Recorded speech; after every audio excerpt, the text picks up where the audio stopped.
Hey, hello. Balik lagi di channel Spoiler Moon, dan kali ini kita akan lanjutkan lagi spoileran part sebelumnya. Nah, di part sebelumnya itu Zovan memberikan latihan super ekstrim pada Quillang dan juga yang lainnya. Lalu sekarang mereka sedang melakukan perjalanan menuju Akademi Xuanlong, tempat di mana nanti turnamen naga ganda akan dilaksanakan. Lalu dalam perjalanan ini akan ada cerita yang menarik nih, dan sepertinya udah banyak sih yang menunggu-nunggu part kali ini. Terutama ketika munculnya sosok yang ada di thumbnail. Siapa itu? Ya, kalian pasti sudah tahu. Jadi kalau misalnya ada rekan-rekan yang mau ngasih tip, boleh banget klik link donasinya ada di kolom deskripsi. Part 109. Part kali ini Ane ambil dari bab 609 sampai dengan 614. Langsung aja ya kita masuk ke dalam ceritanya. Regu dari Sekte Xuantian kini dalam perjalanan menuju turnamen naga ganda. Kini mereka tiba di sebuah kota kecil untuk singgah dan beristirahat. Mereka kini tampak sangat bersemangat, lantaran sudah lama sekali mereka tidak keluar dari sekte. Jadi ini adalah pengalaman yang sangat langka bagi mereka. Tapi di sebuah kedai kecil, seorang pria berambut merah kini tampak mengamati mereka semua dengan wajah yang mesum. Mereka tentu merasa tidak nyaman, tapi mereka tidak melakukan apapun. Dan apa yang akan terjadi pada mereka nanti, kita akan ketahui ketika kita mendengarkan seluruh spoileran hari ini. Dan kita akan pindah lagi. Sekarang waktu terus berlalu, kira-kira sudah 2 minggu atau 10 hari lebih telah berlalu. Dan di tengah hutan, terdengar suara. 1, 2, 1, 2, 1, 2. Teriakan dari rombongan yang kini berjalan seperti robot. Mereka itu terlihat kesulitan ketika mengangkat kaki mereka, seolah mereka itu sedang mengangkat bukit di atas punggung mereka. Jelas kalian tahu siapa mereka dong. Mereka adalah para murid dari Sekte Moche yang Zovan beri pil zombie. Sebelumnya mereka itu berjumlah lebih dari selusin orang, tapi sekarang bahkan tidak sampai 10 orang.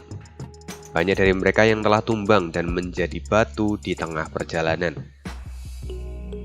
Nenek beruang, Steward Zhuo benar-benar kejam pada kita. Dia secara tidak langsung sudah membunuh beberapa orang dengan triknya ini, kata Quillang dengan wajah yang masam.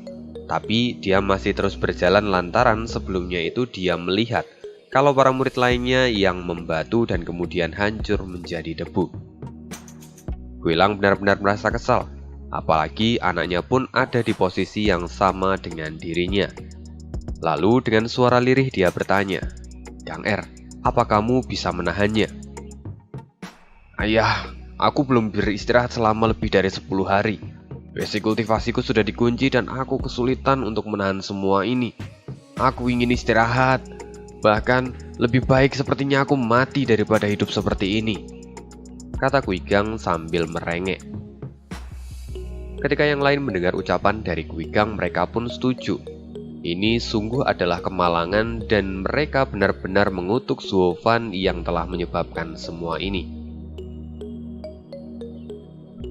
Quillang merasakan rasa sakit di dalam hatinya saat mendengar ucapan dari putranya itu. Lalu dia pun menggertakkan giginya dan menyemangati putranya lagi. "Yang R, jangan berhenti. Jika kamu berhenti, maka kamu akan sama seperti orang-orang tadi. Kamu akan membatu dan kemudian hancur menjadi debu." "Ayah, aku tahu. Tapi aku tidak menyangka bahwa guru akan begitu kejam pada kita. Apakah kita harus datang ke turnamen naga ganda hanya untuk mendapatkan penawarnya ini?" kata Quillang dengan ekspresi sedih. Melihat ini, Quillang menggelengkan kepalanya tanpa daya dan menghela nafas panjang. Jika bukan karena putranya yang ada di sini, mungkin Quillang sudah menyerah dan memilih untuk mati. Tapi jiwa keayahannya itu menolak semua itu dan memilih untuk tetap berada di samping putranya. Di sisi lain, tepat di puncak gunung, Zovan dan 3 tetua menatap para murid itu dengan santai dan ekspresi mereka pun kini tampak puas. Yang Sa kemudian berkata, "Zovan, sudah banyak murid yang meregang nyawa dalam perjalanan ini. Jika kamu melanjutkan ini, maka kita akan kekurangan orang untuk pergi dan berpartisipasi dalam turnamen naga ganda. Zovan kemudian menjawab dengan acuh tak acuh, kalau memang begitu, maka aku bisa pergi sendiri. Pada dasarnya aku hanya harus memenangkan turnamen ini. Jadi meski mereka tidak ikut pun, aku tidak peduli sebenarnya. Lagi pula, bukankah kalian sudah bisa melihat banyak perubahan yang terjadi pada mereka? Kini mereka sudah bisa berjalan dengan kecepatan manusia normal. Ini adalah sebuah kemajuan untuk fisik mereka. Di dalam hati Yangsa dan dua orang lainnya, mereka masih mengutuk apanya yang disebut sebagai sebuah terobosan. Kelompok ini hanya bisa berjalan layaknya manusia normal. Mereka bertiga mencibir tapi tidak berani mengatakannya dengan lantang. Setelah itu, ketiga orang ini menghela nafas panjang lalu berkata lagi, Zovan, mereka telah berjalan selama beberapa hari dan belum beristirahat. Kamu bisa melihat bahwa kini keringat mengalir deras dari tubuh mereka. Ini tidak akan baik jika diteruskan. Bagaimana jika kita istirahat terlebih dahulu untuk sekarang? Apa kalian yakin dengan permintaan kalian ini? Aku peringatkan kalian, jangan sampai kalian menyesali keputusan kalian ini. Apalagi turnamen naga ganda akan segera dilaksanakan tidak lama lagi, kata Zovan sambil mencibir mereka bertiga. Mereka bertiga merasakan sedikit keanehan saat mendengar pernyataan dari Zovan. Tapi ketiganya berpikir bahwa tidak ada yang salah dengan semua itu. Jadi kemudian Yangsa berkata, dengan kecepatan mereka sekarang, meski mereka istirahat selama 1-2 hari, kita masih memiliki cukup waktu untuk pergi ke turnamen naga ganda. Zovan kemudian berkata, baiklah jika itu memang yang kalian inginkan, kata Zovan sambil menyeringai. Setelah itu Zovan menoleh ke belakang dan melihat ada kota kecil di sana, lalu dia pun berkata, kalau begitu mari kita pergi ke kota itu saja untuk istirahat. Bagaimana menurut kalian? Ketiganya pun melihat tempat itu dan segera mengangguk. Entah kenapa Yangsa dan dua orang lainnya saat ini merasa kalau Zovan itu sangat mudah untuk diajak bicara. Bahkan Zovan tidak menunjukkan penolakan sedikitpun. Setelah itu Zovan kemudian menghilang dan kembali muncul di hadapan Kuilang serta yang lainnya. Lalu dia pun berkata, ini adalah hari keberuntungan kalian. Karena kalian sudah mengalami peningkatan kecepatan setelah beberapa hari, ketiga tetua berbaik hati dan mengizinkan kalian untuk beristirahat di kota kecil yang ada di depan sana. Mendengar itu mata semua orang segera berubah menjadi cerah. Mereka seolah menemukan savana di tengah gurun. Akhirnya, setelah berhari-hari mereka bisa istirahat kali ini. Tunggu apa lagi? Segeralah bergegas, kata Zovan sambil menatap mereka semua. Setelah itu mereka pun langsung mengangguk dan tubuh mereka terasa jauh lebih ringan setelah mendapatkan berita ini. Seolah-olah mereka itu bisa bergerak lebih cepat karena mendapatkan motivasi ini. Ya meskipun kalau dilihat mereka itu masih bergerak seperti robot. Setelah setengah jam, akhirnya mereka semua sampai di kota kecil yang akan menjadi tempat peristirahatan mereka. Tapi anehnya, semua orang di kota itu tidak ada. Kota terlihat sangat sunyi, bahkan tidak ada hawa kehadiran yang bisa mereka temukan. Satu hewan pun tidak terdengar di sana, seolah-olah tempat itu berubah menjadi kota hantu yang telah ditinggalkan. Yangsa dan dua orang lainnya kini melangkah maju dan mendeteksi seluruh area itu. Tapi mereka tidak bisa menemukan apapun. Lalu mereka kemudian berbalik dan berkata pada Zovan, Zovan, sepertinya tempat ini agak aneh. Tidak ada satupun orang yang bisa kami temukan di sini. Lebih baik kita segera pergi dari tempat ini sekarang. Zovan kemudian berkata, kalian tidak perlu khawatir. Tempat ini hanya ditinggalkan. Ini bukan masalah besar.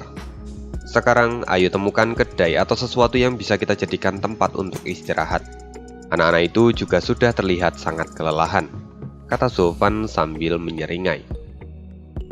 Ketika semua orang mendengar ini, hati mereka tersentuh dan kemudian berseru, Steward Suo, akhirnya Anda mengerti perasaan kami. Zovan sama sekali tidak mengomentarinya, dan dia hanya tertawa. Lalu setelah itu dia kemudian melangkah masuk ke dalam kota dan memimpin yang lainnya. Saat Zoltan menemukan sebuah kedai, dia pun berjalan masuk tanpa ragu. Sekarang Zoltan bisa melihat bahwa tempat itu benar-benar seperti tempat yang telah ditinggalkan. Bahkan gelas, botol, piring, makanan semuanya masih ada di atas meja. Meski banyak yang sudah berbau busuk dan habis dimakan belatung. Tempat ini sudah ditinggalkan dan tidak ada pelayan yang berjaga. Sepertinya kita harus melayani diri kita sendiri. Ya, tidak masalah. Lagi pula kita memiliki cukup banyak makanan dan pakaian, kata Zoltan sambil tersenyum. Mendengar ini semua orang-orang agak masam. Lagi pula mereka itu sulit untuk menggerakkan tubuh mereka. Tapi sekarang mereka harus melayani diri mereka sendiri. Itu jelas-jelas cukup menyusahkan. Tapi pada akhirnya mereka semua mulai meletakkan tubuh mereka dan beristirahat. Zoltan dan 3 tetua lainnya kini duduk di sebuah meja dan mulai berbincang. Pasti ada sesuatu yang aneh dengan tempat ini. Dari apa yang kulihat, ini seharusnya adalah perbuatan dari kultivator jalan iblis. Semua terjadi kurang lebih sekitar setengah bulan yang lalu, kata Zoltan yang mencoba menganalisis kejadian di tempat itu. Yangsa dan 2 orang lainnya segera mengangguk dan mereka setuju dengan pendapat Zoltan. Lalu setelah itu Yangsa kemudian berkata, jika mereka telah pergi, maka biarkan saja mereka pergi.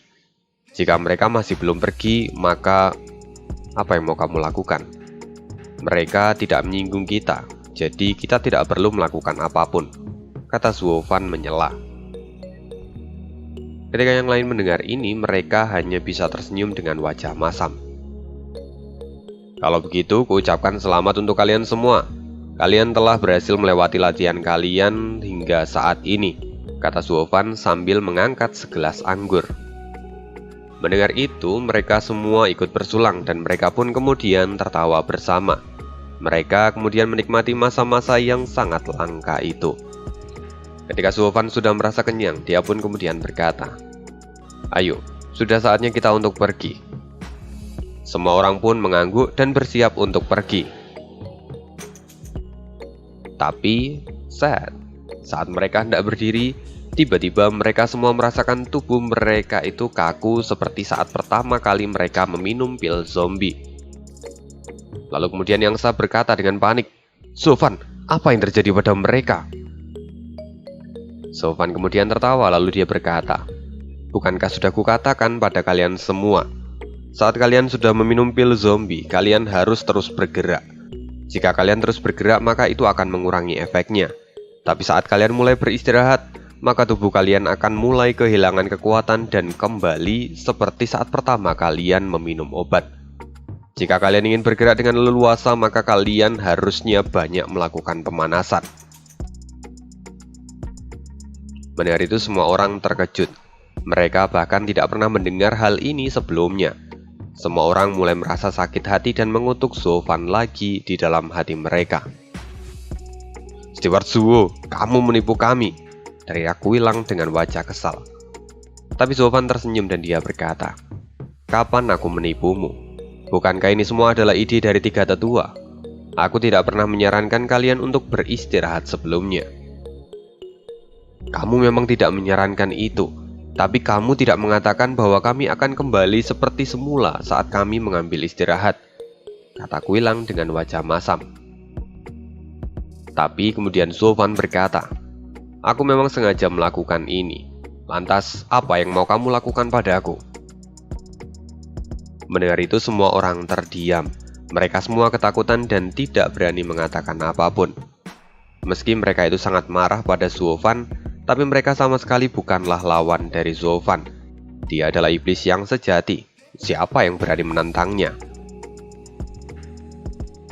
Saat Zoltan menatap mereka semua, tiba-tiba sebilah cahaya melesat dengan cepat dan mengincar tenggorokannya. Semua orang tentu terkejut. Meski mereka marah, tapi mereka tidak akan mungkin berani menyerang Zoltan seperti ini. Lalu, siapa dia?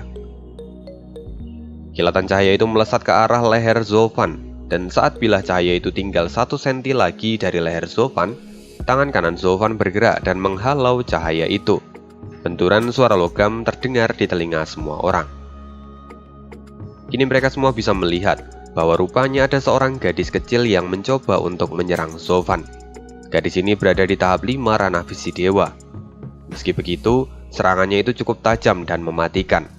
Sayangnya, serangan itu tidak akan berguna untuk Zovan. Zovan kini menyipitkan matanya, lalu dengan sapuan tangannya, gadis itu terlempar ke belakang. Gadis itu tidak bisa mengelak sama sekali dan segera membentur meja serta kursi hingga menghancurkannya berkeping-keping. Zovan kemudian mengambil pedang merah yang digunakan gadis itu dan menatapnya dengan tatapan cuek. Di samping, 3 tetua juga tampak cuek, seolah mereka itu tahu hal ini akan terjadi. Zovan melihat pedang itu dan kemudian dia berkata, "Senjata roh tingkat 6 dan teknik pemurnian yang bagus. Sayang sekali, orang yang menggunakannya tidak cukup cakap. Sungguh, ini adalah sebuah penghinaan." "Kamu," kata gadis itu yang kini tampak menggertakkan giginya dan menatap Zovan dengan penuh kebencian. Zovan kini menyipitkan matanya dan dia bertanya, "Gadis kecil, siapa dirimu? Kenapa kamu ingin membunuhku? Apa kamu pikir kau sudah cukup kuat untuk membunuhku?" Mendengar ucapan Zovan, semua orang kemudian tertawa terbahak-bahak. Mereka tahu bahwa gadis kecil ini benar-benar sembrono karena berani menyerang Zovan. Kini gadis itu tampak marah dan kemudian berteriak, "Aku akan bertanya kepadamu, siapa kamu dan kenapa kamu menangkap kami? Cepat kembalikan tuan muda kami." "Menangkapmu?" kata Zovan dengan wajah kebingungan. Lalu Zovan menoleh Yangsa dan 2 orang lainnya lalu berkata dengan santai, "Apa maksudmu? Kami baru saja tiba di tempat ini sekitar 1 jam yang lalu. Kami bahkan tidak tahu siapa kamu dan kenapa aku harus menangkapmu atau teman-temanmu." Gadis itu tampak geram dan tidak percaya dengan Zovan sama sekali. Dia sekali lagi berteriak, "Pembohong! Hanya ada kalian di tempat ini. Jika bukan kalian yang menangkap rekan-rekanku, lantas siapa lagi? Kalian juga adalah orang-orang dari sekte iblis. Kalian benar-benar tidak akan bisa membodohiku." Mendengar ini, semua orang yang ada di sana menatap gadis itu dengan raut wajah yang kesal. Apalagi Quilang. Dia telah kesal sepanjang waktu, dan kini anak ini berani bicara omong kosong. Jika dia memiliki kekuatannya lagi, dia pasti sudah mencapik-capik anak ini. Zovan kini terdiam untuk beberapa saat. Dia menatap gadis itu dan berkata lagi, "Kami tidak melakukan apa yang kau katakan, tapi kau telah berani menyerangku. Jadi kira-kira apa yang harus kulakukan padamu?" "Bunuh dia, bunuh saja Steward Zuo. Anak itu tidak layak untuk hidup," teriak Quilang dan yang lainnya. "Membunuhnya adalah pilihan yang bagus. Tapi aku tidak suka memberikan peristirahatan pada orang yang berani menyerangku dengan mudah. Sepertinya dia harus merasakan bagaimana rasanya menjadi kalian," kata Zovan sambil menyeringai. Quilang dan yang lainnya kini juga tampak ikut tertawa. Semuanya setuju dengan pilihan Zovan. Quilang segera berteriak, "Steward Zuo, itu adalah pilihan yang sangat bijak. Biarkan saja dia merasakan pil zombie Anda. Aku ingin melihat dia membatu dan kemudian mati, lalu menjadi debu." Semua orang kini pun tampak antusias, seolah mereka itu sedang melihat pertunjukan. Zovan kini menoleh ke arah gadis itu dan senyuman iblis menghiasi wajahnya. Gadis itu mulai ketakutan dan berteriak, "Kamu, apa yang mau kamu lakukan?" "Apa yang mau aku lakukan? Mari lihat apa yang bisa aku lakukan," kata Zovan sambil tertawa. Dia kemudian melangkah, selangkah demi selangkah dan mendekati gadis itu. Zovan kini berada di depan gadis itu dan segera mencengkram tangannya. Gadis itu merasa kesakitan dan keringat dingin segera memenuhi dahinya. Sedangkan semua orang yang melihat hal ini tampak begitu riang seolah-olah sedang melihat pertunjukan. Zovan kemudian mengeluarkan pil bulat sempurna dan mendorong pil itu ke arah mulut si gadis kecil ini. Zovan kemudian berkata, "Gadis kecil, setelah kamu meminum pil ini, kamu tidak akan lagi merasa sakit. Tubuhmu yang terkilir pun akan menjadi kaku dan tidak terasa sakit sedikit pun. Jadi, makanlah pil ini, kata Zovan sambil tertawa. Apa kamu menggunakan pil ini juga untuk menangkap teman-temanku? Teriak gadis itu. Zovan tidak mau berdebat lagi dan kemudian dia berkata, aku tidak peduli, kamu mau mengatakan apa, terserah saja. Sebentar lagi kau tidak akan bisa membedakan surga dan neraka. Kelopak mata gadis itu kemudian bergetar dengan hebat dan dia menjadi sangat ketakutan. Lalu setelah itu dia kemudian berteriak, kakak senior, tolong selamatkan aku. Berteriaklah, terus menjeritlah, memangnya siapa yang akan peduli padamu? Terus berteriaklah sampai tenggorokanmu putus, kata Zovan sambil tertawa dengan puas. Dia kini benar-benar menikmati penyiksaannya kali ini. Tiga tetua yang melihat ini dari samping, mereka pun ikut tertawa. Ini sungguh adalah pertunjukan yang sangat menarik. Dan karena ini juga mereka seolah melupakan semua perjalanan panjang yang membosankan dan telah mereka alami selama lebih dari 10 hari terakhir. Lalu, tiba-tiba, berhenti.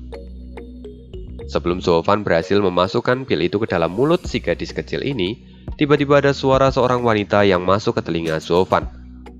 Hawa dingin dengan cepat menyebar dan sosok dengan kain sutra berwarna biru muncul dari pintu kedai itu.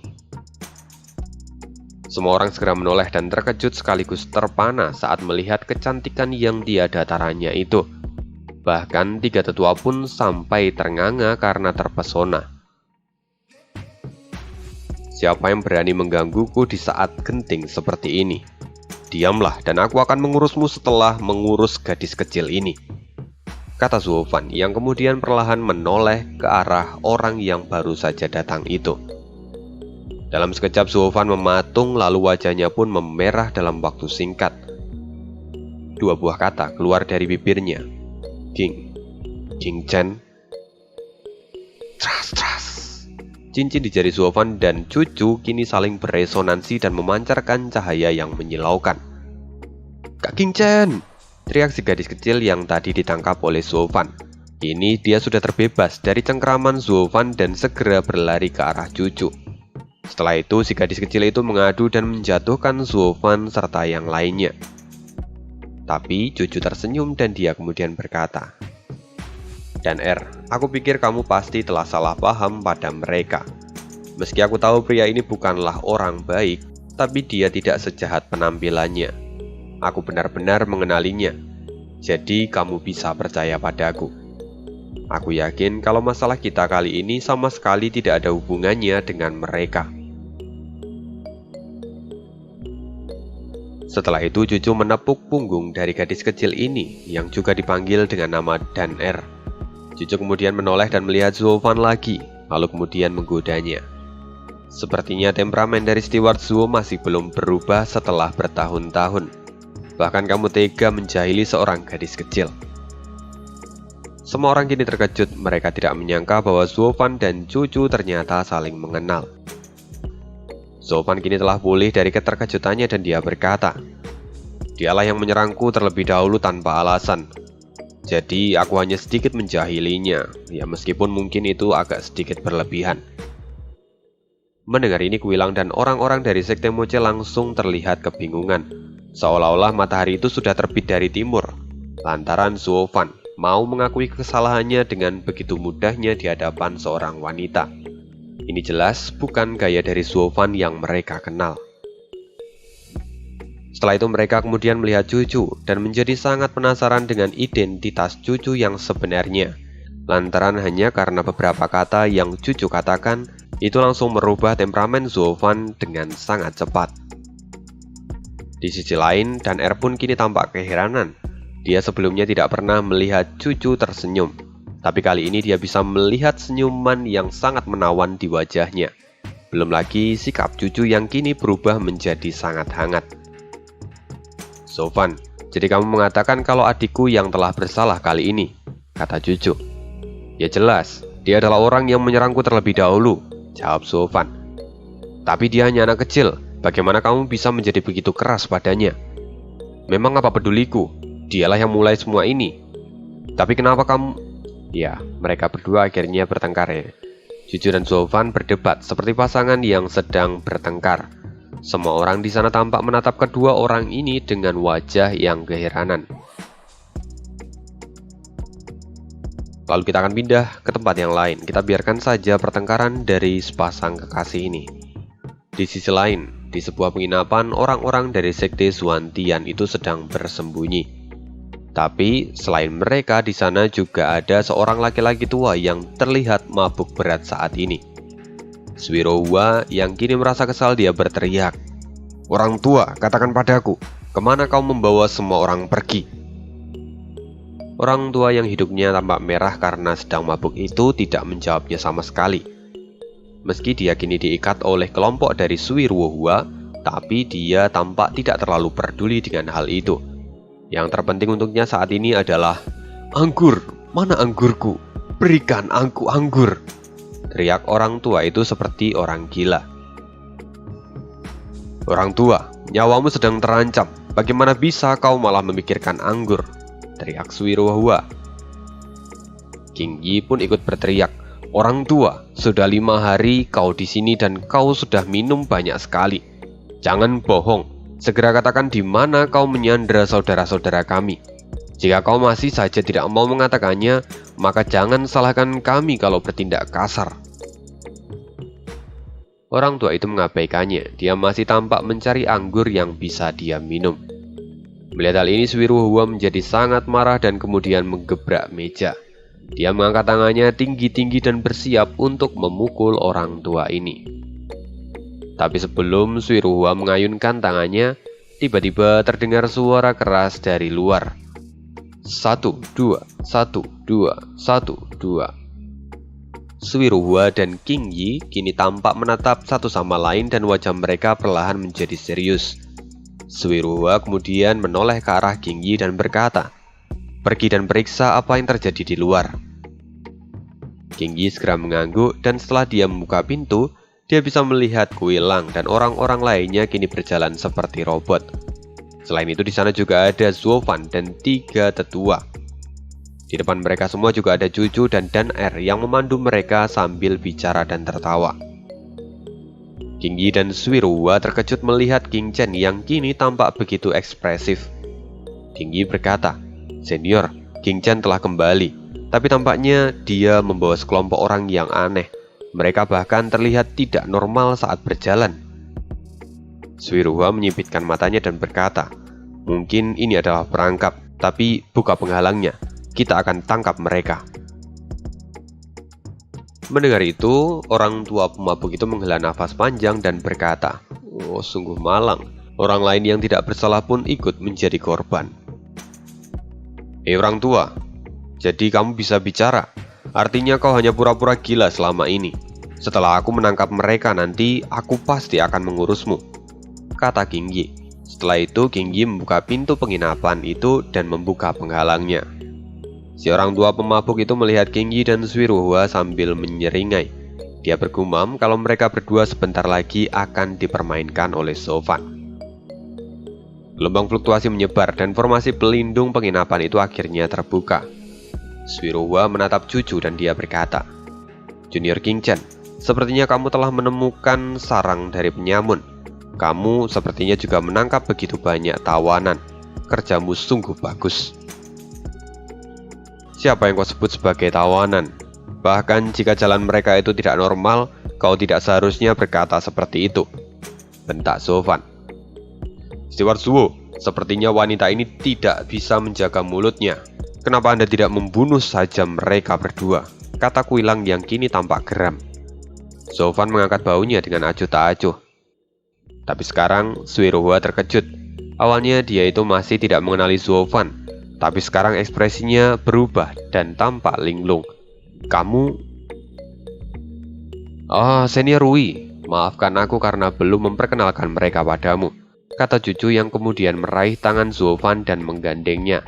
Lalu dia pun berkata, "Dia adalah Sofan. Dia juga akan ikut turnamen naga ganda, jadi nanti kita akan bertemu dengannya lagi.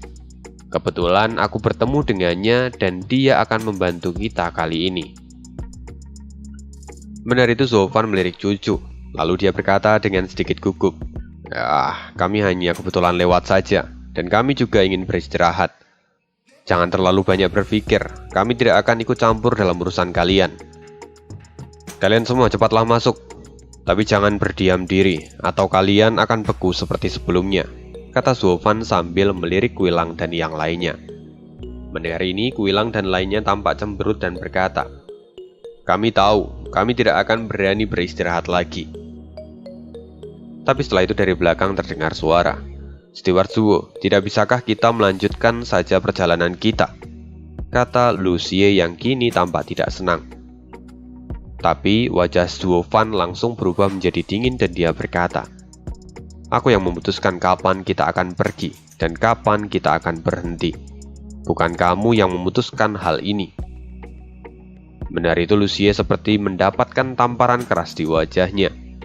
Dia menjadi sangat marah dan kemudian dia berkata dengan wajah yang tidak puas, "Steward Zuo, tidak biasanya kamu seperti ini.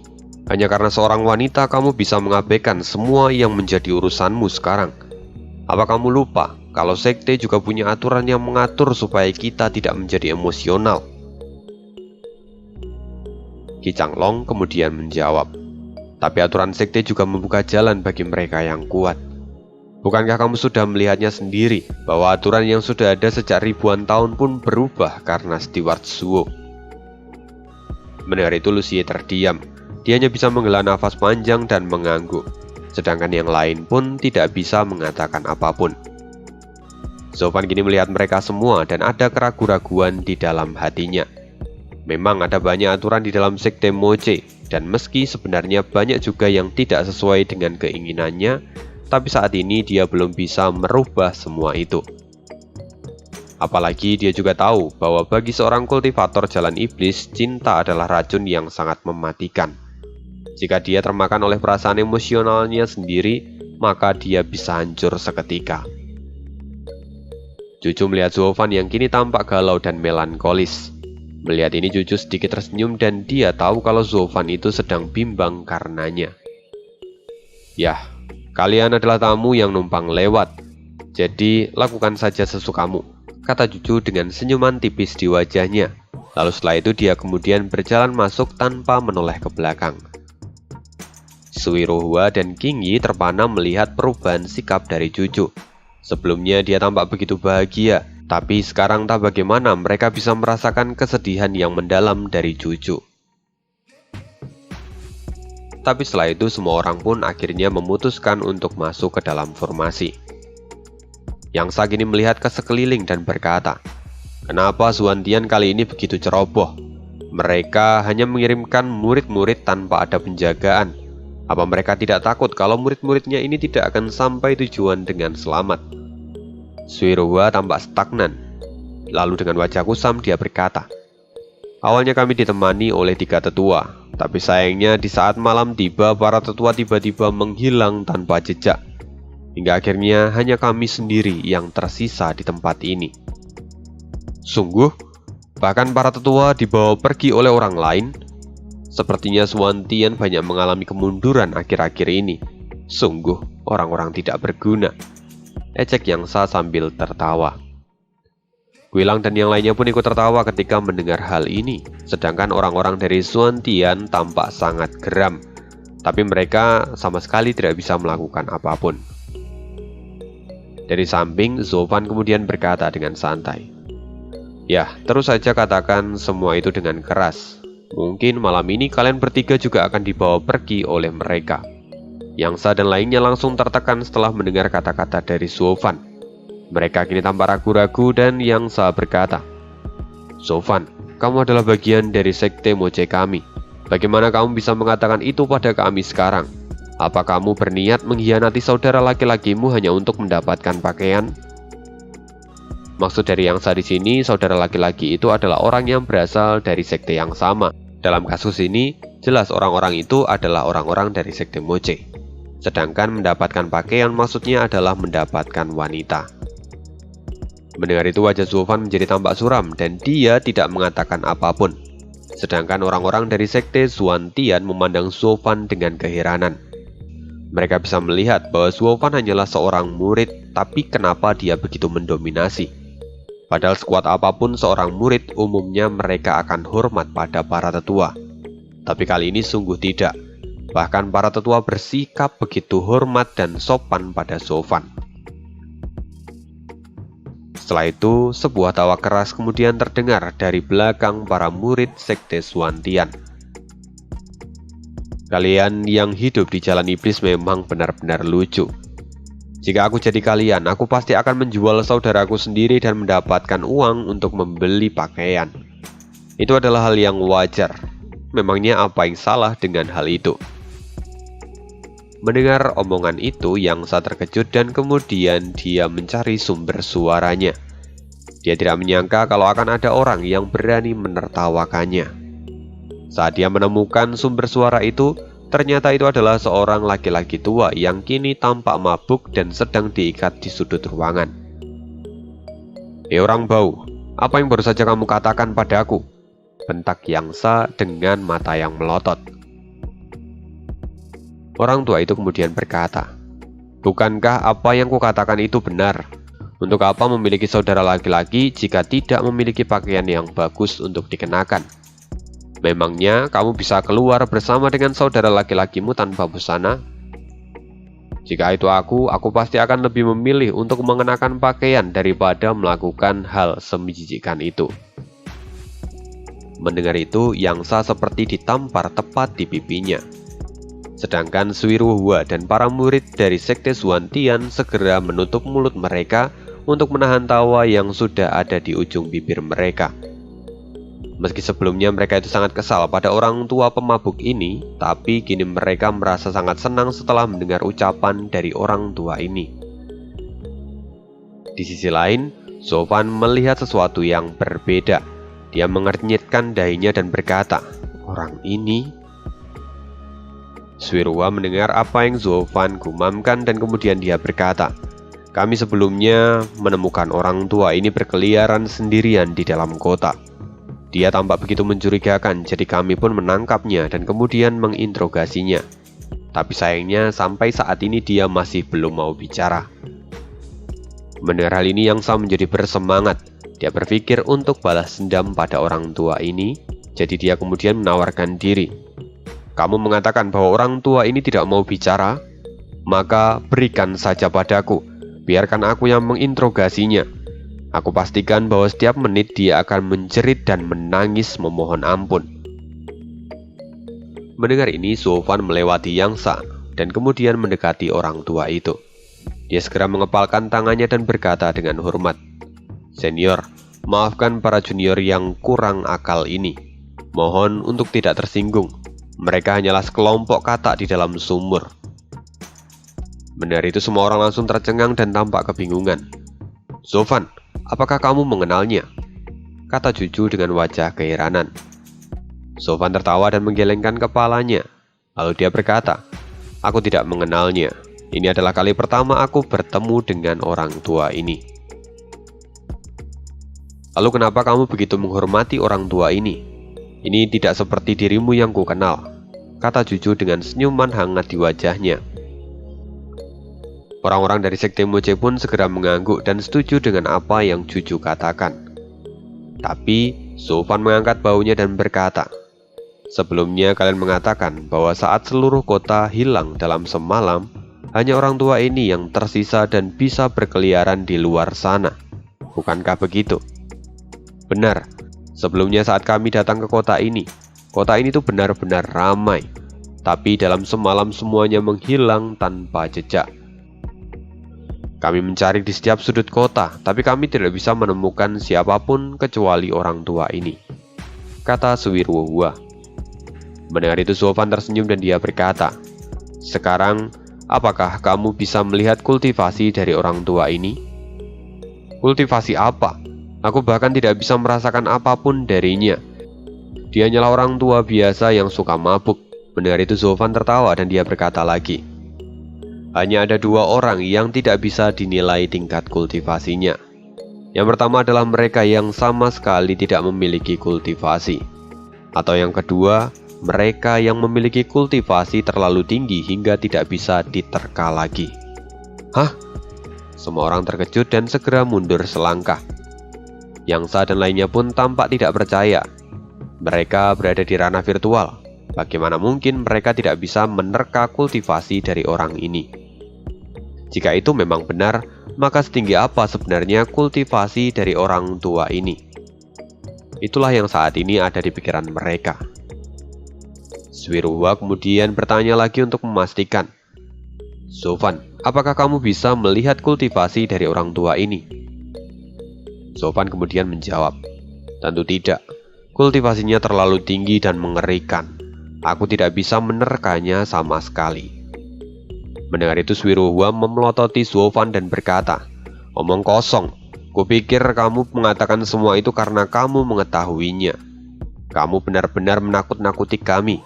Kami pikir kami telah menyinggung seorang master yang tidak kami kenal. Mendengar itu Sofan tertawa lagi. Menyinggung atau tidak itu semua tergantung pada suasana hati dari senior ini. Seharusnya kalian sudah curiga saat menangkapnya. Dalam kasus kalian, ada dua jenis orang yang bisa lolos dari peristiwa misterius seperti itu. Pertama, orang itu memang adalah ahli yang sangat kuat, sampai membuat pelakunya tidak bisa memindahkan orang tua ini. Atau dia adalah orang yang lemah, dan kebetulan seperti ikan yang lolos dari jaring. Tapi, jika memang dia adalah ikan yang lolos dari jaring, seharusnya kalian tidak perlu menginterogasinya. Karena dia pasti sangat lemah, dan artinya dia juga bukan pelaku dari semua ini. Tapi kalian justru malah mengikatnya seperti ini. Sekarang bagaimana bisa kalian mengatakan kalau kalian tidak menyinggungnya? Kini murid-murid dari Sekte Suantian melihat orang tua itu dengan warna yang kompleks di mata mereka. Mereka tahu bahwa orang tua ini itu terlihat biasa saja, bahkan seperti seorang pemabuk yang berat. Jadi bagaimana bisa dia itu menjadi sosok yang kuat tiada tara? Kini wajah Suiruhua menjadi semakin gelisah setelah memikirkan semua itu. Sofan sekali lagi membungkuk kepada orang tua ini dan berkata, Senior, maafkan kami. Kami hanya numpang lewat dan tidak ada hubungannya dengan orang-orang ini. Jika Anda merasa dirugikan, merekalah pelakunya. Kami juga tidak akan ikut campur dalam urusan Anda. Kami akan pergi segera setelah ini. Mendengar itu Suiruhua menjadi semakin ketakutan, sedangkan para murid dari Sekte Moche kini tertawa lagi dan lagi. Sofan, jika kamu memang tidak ingin ikut campur, maka kamu tidak perlu menambahkan kayu ke dalam api, bentak Suiruhua. Tapi kemudian setelah itu, suara tawa menggema di ruangan itu dan orang tua pemabuk kemudian mengangkat kepalanya dan melihat Sofan. Senyuman perlahan muncul di wajahnya dan kemudian dia berkata sambil memuji. Anak baik, kamu memang berwawasan luas, tidak seperti para gadis kecil ini. Tapi aku juga akan memberimu sebuah saran. Jangan terlibat dalam masalah ini dan segeralah pergi. Sekarang sang pemburu sedang menikmati mangsanya. Dan dengan kekuatanmu sekarang, kamu bukanlah lawan dari orang itu. Lebih baik, sekarang kamu segera pergi. Mendengar itu Suiruhua dan lainnya terkejut. Jika seperti ini artinya, apa yang Sofan katakan itu memang benar. Kini mereka pun mulai ketakutan. Tingkat kultivasi orang ini tidak bisa diukur. Setelah dia membongkar identitasnya, orang tua ini tuh hanya menghela nafas dan tali yang mengikatnya langsung putus seketika. Itu adalah kekuatan jiwa yang berada di tingkat sangat ekstrim dan membuat semua orang menjadi tercengang. Kini wajah Sofan tampak serius saat melihat orang tua ini. Tapi tiba-tiba orang tua ini tuh kemudian berkata, Anggur, mana anggur? Kenapa penginapan ini tidak memiliki botol anggur? Sofan segera berteriak, Yangsa, cepat keluarkan anggur yang tadi kita dapatkan di resto sebelumnya.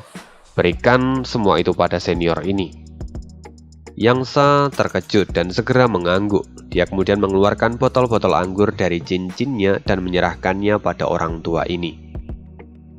Di sisi lain, Suiruhua dan lainnya tampak suram. Mereka telah menyinggung orang tua ini. Apa yang bisa mereka lakukan sekarang? Melihat orang-orang yang begitu ketakutan, orang tua ini kemudian tertawa. Kenapa kalian menyesalinya sekarang? Itu sudah terlambat. Apa kalian tahu konsekuensi karena telah menyinggung orang tua ini? Orang-orang dari sekte Suantian menjadi ketakutan. Tapi Zofan tersenyum dan dia berkata sambil mengepalkan tinjunya.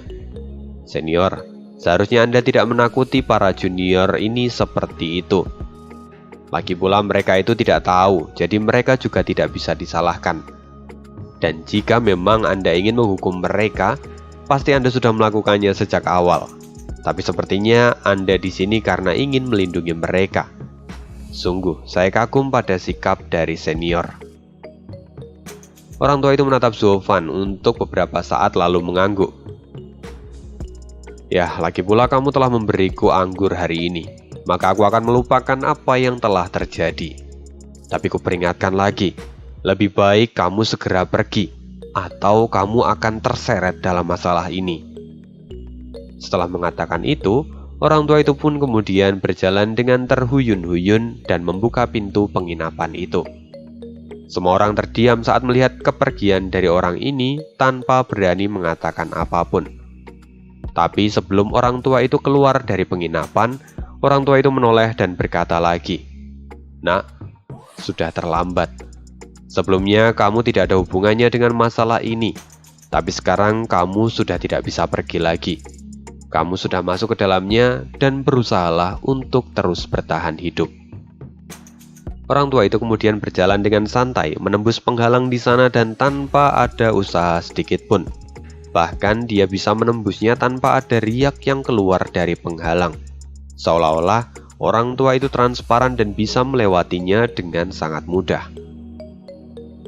Semua orang yang melihat hal ini menahan nafas mereka, dan mereka tahu bahwa orang tua itu sungguh ada jauh di luar imajinasi mereka. Mereka terus melihat orang tua itu sampai kemudian orang tua itu menghilang sepenuhnya. Setelah itu, Kuilang kemudian berkata, "Hei kalian sudah diselamatkan oleh Steward Zuo. Jadi, jika bukan karena dia, mungkin kalian sudah menyinggung seorang ahli tanpa kalian sadari. Dia bahkan bisa membunuh kalian tanpa sedikit pun menggerakkan tangannya. Apakah kalian tidak ingin berterima kasih padanya karena telah menyelamatkan hidup kalian?" Semua orang dari sekte Zuantian kini tampak menundukkan kepalanya. Lalu kemudian mereka membungkuk dan mengucapkan terima kasih pada Zofan. Yang Sa sendiri kini tampak berkata dengan wajah yang masam, "Zofan, terima kasih juga untukmu. Hampir saja aku memprovokasi orang yang bahkan tidak bisa kulawan." Ekspresi Zofan tiba-tiba berubah dan dia meminta semua orang untuk diam. "Lihat, tempat ini mulai berkabut."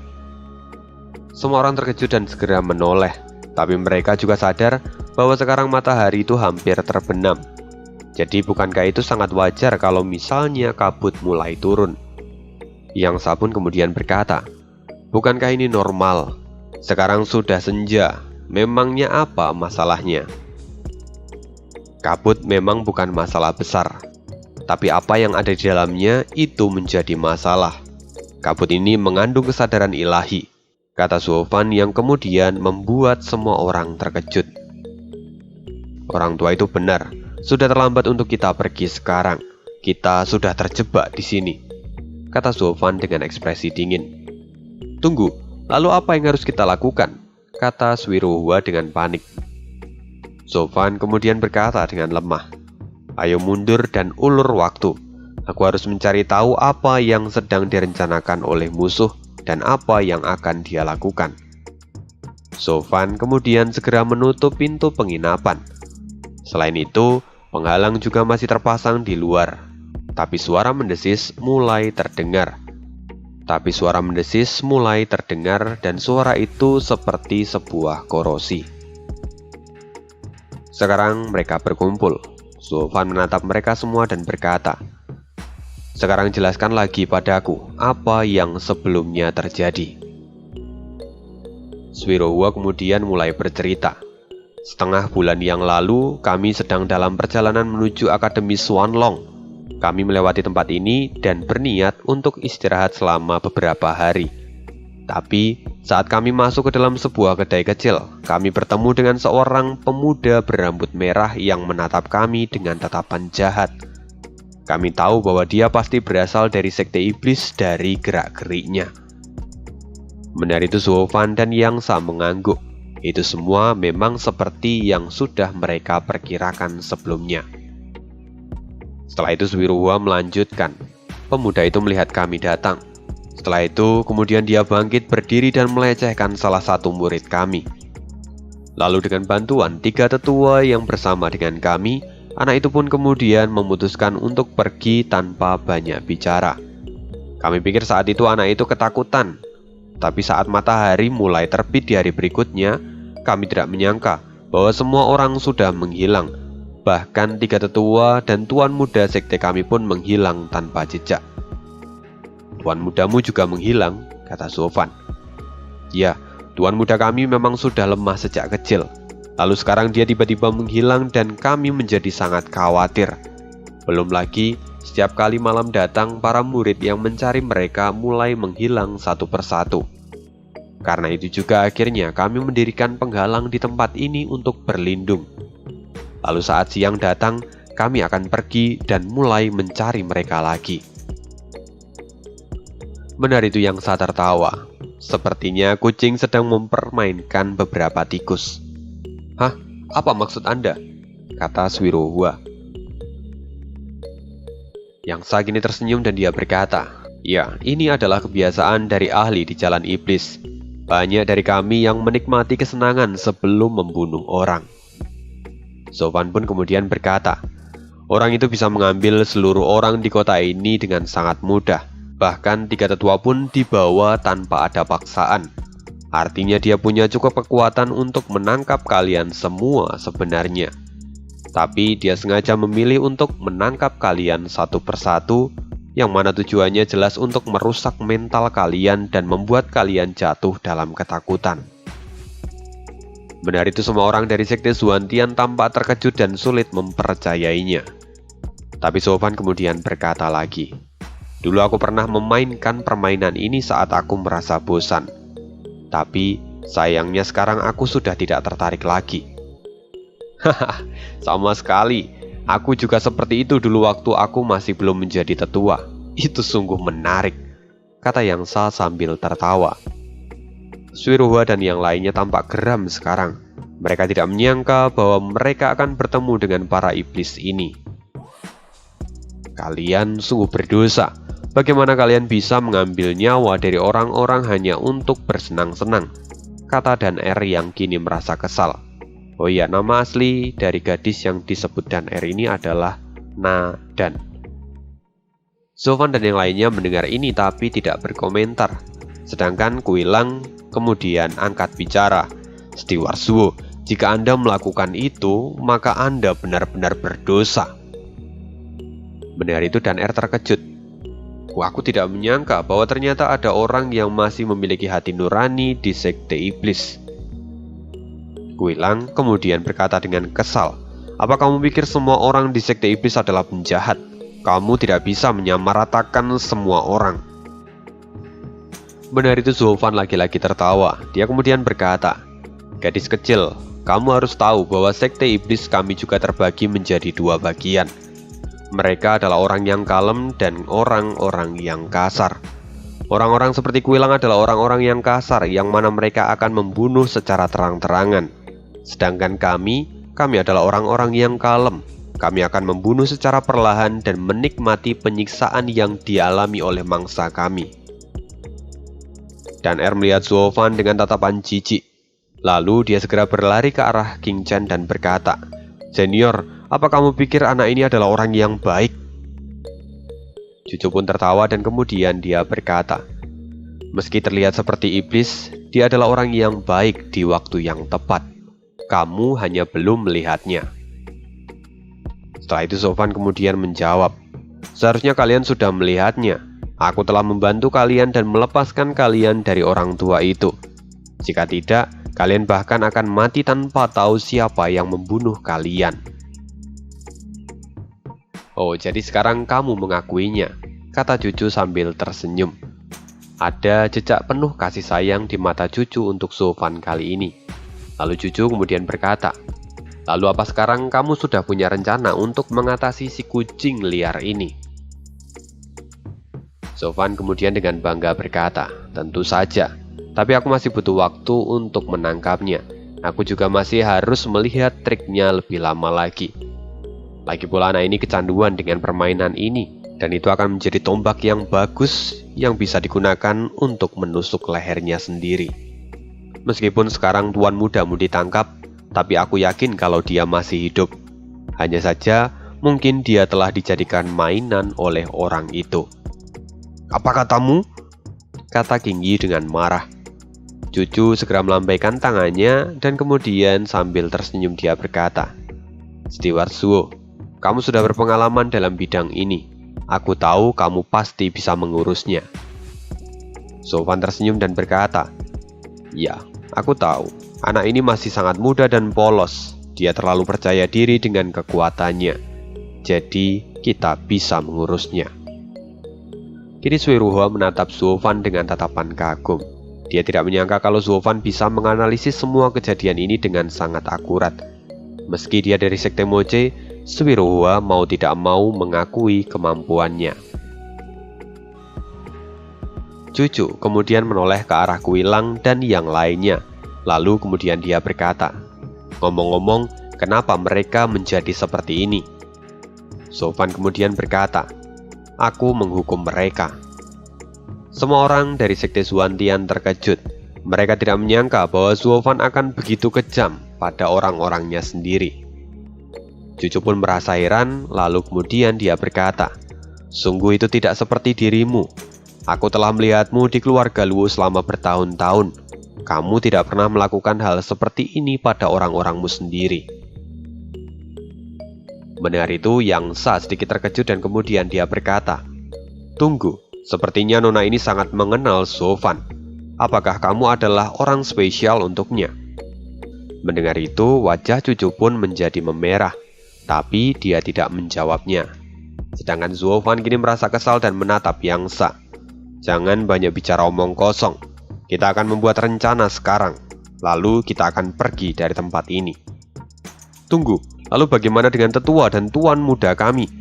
Kami tidak bisa pergi meninggalkan mereka begitu saja," kata Suiruho dengan wajah yang cemas.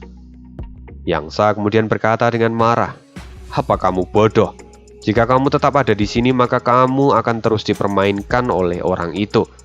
Lebih baik sekarang kamu kembali dan mencari bantuan." Mendengar ini, Suiruho menundukkan kepalanya dan merasa malu. "Kalau begitu, apa rencanamu?" kata Suiruho dengan suara yang lemah.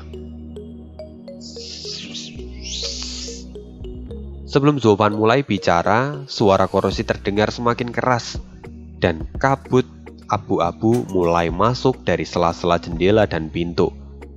Mata Sofwan memadat ketika melihat semua ini, seolah dia itu menemukan sesuatu yang tidak beres. Suiruho pun merasakan hal yang sama dan dia itu berkata dengan tidak percaya, "Penghalangnya masih aktif, tapi bagaimana bisa kabut itu memasuki tempat ini?" Sofwan kini mengerang sebentar lalu bertanya, "Tunggu sebentar. Sebelumnya apakah murid-murid yang menghilang juga pergi di malam hari?" "Benar," kata Suiruho dengan penuh semangat. Sofwan mengerutkan keningnya dan berkata, "Sepertinya anak ini satu langkah lebih maju daripada dugaanku. Sepertinya dia akan menyelesaikan semuanya malam ini." Wajah semua orang menjadi panik ketika mendengar hal itu. "Tapi kenapa dia mau melakukannya malam ini?" kata Sofwan sambil berpikir. Dia kemudian bertanya lagi, "Lalu, apa ada murid yang hilang baru-baru ini?" "Tidak, sejak kami memasang formasi ini, tidak ada satupun murid yang menghilang," kata Suiruho. Sofwan kemudian berkata, "Memangnya kau pikir formasi semacam ini bisa bekerja melawan kabut seperti itu? Konyol. Cobalah berpikir dengan lebih rasional." Sofwan kini kembali berpikir.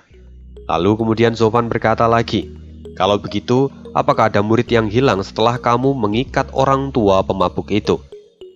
Suwirwa tampak berpikir sejenak lalu mengangguk. Tidak, sejak orang tua itu ada di sini, tidak ada lagi yang menghilang setelahnya. Tunggu, jangan-jangan orang tua itu pelakunya. Sofan mencibir, apa kau bodoh? Otakmu sepertinya sudah tidak bekerja. Dengan kemampuannya dia bahkan tidak perlu melakukan itu jika dia ingin menakutimu atau bahkan membunuhmu. Dia bahkan bisa keluar dari penghalangmu dengan sangat mudah. Kini Sofan kembali tenggelam dalam pikirannya lalu mulai bergumam. Aku salah telah membiarkan orang tua itu pergi sebelumnya. Seharusnya aku menahannya di sini untuk 1 atau 2 hari lagi. Kini Suwirwa dan yang lainnya semakin tidak mengerti dengan apa yang sedang Sofan katakan. Suara Korosi menjadi semakin keras dan saat mereka melihat ke arah pintu, kabut sudah semakin tebal. Sofan kemudian berkata dengan suara yang serius, "Mari lupakan apa yang terjadi sebelumnya. Sekarang prioritas utama kita adalah menghindari kabut ini terlebih dahulu. Ayo cepat naik." Sofan segera menarik tangan Cucu dan berlari ke atas. Cucu terkejut dan wajahnya pun memerah lalu mengikuti Sofan dari belakang. "Tunggu, Steward Suo, bagaimana dengan kami?" teriak Kuilang dan yang lainnya, yang mana saat ini mereka masih belum bisa bergerak dengan bebas. "Guru, tunggu, tolong berikan penawarnya juga pada kami. Jika seperti ini, kami bisa ditelan oleh kabut ini," teriak Wigang. Yangsa dan lainnya pun kini memandang Sofan dengan tatapan cemas. Tapi Sofan tertawa. "Penawar? Aku sudah mengatakannya pada kalian bahwa aku akan memberikannya setelah kalian sampai di Akademi Swanlong. Jika kalian tidak bisa lari, maka terima saja nasib kalian. Jika kalian mati, artinya kalian memang tidak pantas untuk berada di turnamen itu." Semua orang terkejut, apalagi Kuilang dan yang lainnya yang kini menjadi batu. Mereka benar-benar seperti dilahap oleh rasa putus asa kali ini. Kabut tebal terus bergerak dan mendekati mereka. Kabut itu seolah bisa memangsa mereka kapan saja. Lalu dengan sekuat tenaga, Kuilang dan yang lainnya menggerakkan otot mereka dan memaksakan diri untuk berlari. Melihat hal itu, Sofan kemudian tertawa. "Bagus, sepertinya kalian sudah mulai menemukan motivasi untuk bergerak." "Sofan, ini bukan waktunya untuk bermain-main. Berikan penawarmu pada mereka, atau kamu hanya akan mengikuti turnamen itu sendirian," teriak Yangsa. Tapi Sofan tersenyum dan dia berkata, "Tidak, lagi pula ini adalah kesempatan langka untuk mereka. Aku juga ingin melihat apa yang akan terjadi saat mereka ditelan oleh kabut itu." Nafas Yangsa dan yang lainnya seolah-olah terhenti setelah mendengar ucapan dari Sofan. Lalu Yangsa berteriak lagi, "Apa kamu gila? Kamu mengatakan ingin melatih mereka untuk mengikuti turnamen naga ganda, tapi sekarang kamu malah menelantarkan mereka seperti budak." "Ya kan memang budak. Kau tidak perlu khawatir. Aku hanya ingin melihat cara kerja kabut ini. Lalu setelahnya, aku akan datang dan mengambil mereka kembali," kata Sofan dengan acuh tak acuh. Mendengar ini Yangsa dan yang lainnya merasa sedikit lega. Jika memang begitu, maka tidak ada yang perlu mereka khawatirkan lagi. "Baiklah kalau begitu, kita akan jadikan mereka umpan dan kita akan melihat hasilnya," kata Yangsa dengan keringat dingin di dahinya. "Tunggu, tolong, tolong!" teriakan Kuigang dan yang lainnya tiba-tiba terputus saat mereka mulai dilahap satu persatu oleh kabut itu. Kabut tebal terus bergerak dan mereka mulai mengejar orang-orang itu. Tapi yang jelas, mereka tidak menjerit kesakitan. Tapi mereka seperti sedang dibius dan kehilangan kesadaran begitu mereka memasuki kabut itu. Aura mereka pun menghilang seketika. Dan itu adalah hipotesis yang saat ini Sofan temukan. Oke, apa yang akan terjadi berikutnya? Dengarkan lagi di spoileran di part berikutnya ya lur. Dan semoga nanti Selasa bisa ngasih bonusan. Lalu terima kasih juga untuk abang-abang yang sudah mau donasi kepada Mimin. Untuk yang pertama itu dari Bang Jainal Abidin. Thank you banget untuk donasinya Bang. Lalu kemudian dari Elang Ramadan yang ini berbagi via PayPal. Semangat Min, terima kasih Bang. Terus kemudian dari Sekte Ledakan Surgawi. Wah, Sekte Ledakan Surgawi ini dari mana? Seadanya Min, buat tambahan beli pil Tong Tian. Ya, terima kasih. Dan itu aja untuk spoileran kali ini. Kita akan bahas lagi spoileran di video berikutnya. Thank you, see you again di next video, dan bye.